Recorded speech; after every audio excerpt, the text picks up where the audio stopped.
Hi, I'm Nikki Moran. Welcome to my blog. Do we have to please the crowd in order to make money from art? That's the topic for this blog today.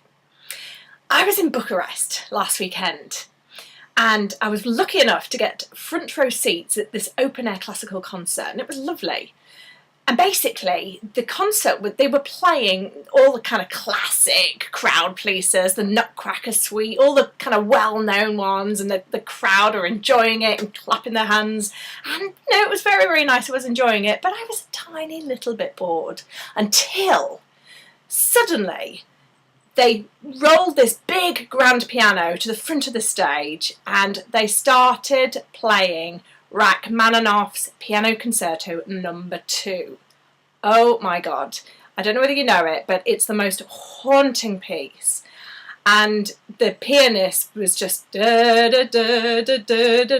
sweat pouring off his face, and I was just gripped to my chair because it's one of my favourite pieces, and I was like, oh my God, and I started crying my eyes out. There were black mascara stained tears down my face. I must have looked an absolute sight, but I was just loving the experience because it was just so emotive. So I was just so moved by this piece.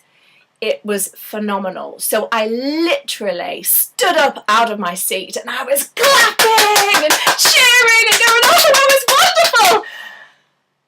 And to my horror, I looked around and I was the only woman standing. And the rest of the crowd were like, totally untouched by this amazing performance. And I was gutted. Not only, I was gutted for them that they didn't really appreciate the piece, but I was really upset for the pianist who looked kind of drained, exhausted, and actually very disappointed by the reaction. And I wanted to kind of jump up and go, no, honestly, you were brilliant, because I was thinking, God, he's probably going to go home and go, God, I must have been terrible, and interpret that experience that he had done something wrong. And I knew he hadn't. And it made me think about this whole idea of, as artists, what do we do when we get a reaction like that? When we bomb on stage, does it mean we've failed? Firstly, I looked at the business gurus for the answers, and their kind of objective advice around business is wants and needs. Okay, are we meeting our audience's needs? So if we look at that concert, for example, in the audience, I would say the majority of people there were probably locals. The Romanians, probably the average age was about in their 60s, I would say, and they were responding really well to the kind of upbeat, quite short numbers that were very well known. For that audience, Rachmaninoff wasn't landing. So meeting the needs of that majority of the audience, Rachmaninoff, it wasn't hitting the needs. But then it makes me question, so business gurus, great advice there, meet our audience's needs. What if we did that all the time? Then we'd be surely dictated by the majority, and the majority probably don't want something a little edgy or a little different. Do we then sell out if you want to make art? So my answer to that, because I have got one, don't worry, my answer to that is no, you don't need to sell out to make a good living from your art. It's simply about being responsive rather than being dictated to.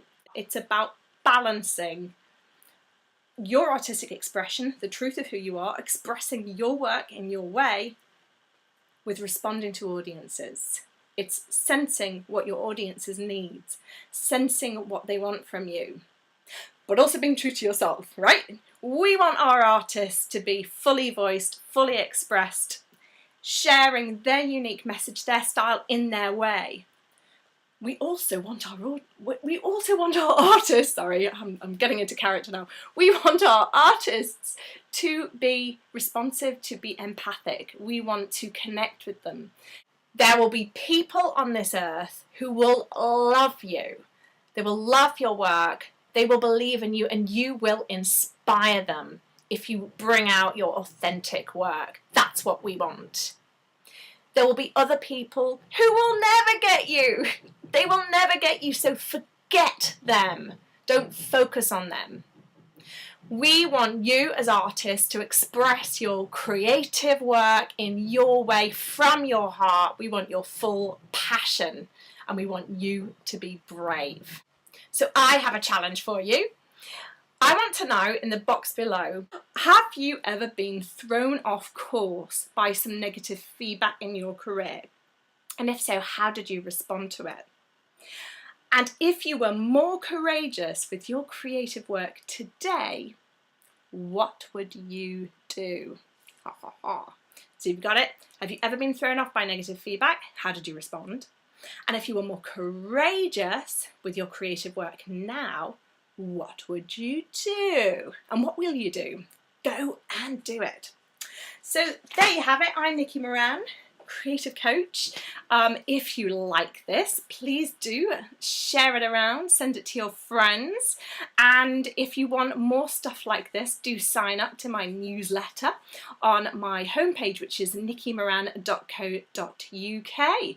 Nice to meet you virtually, and I'll speak to you soon. Take care for now.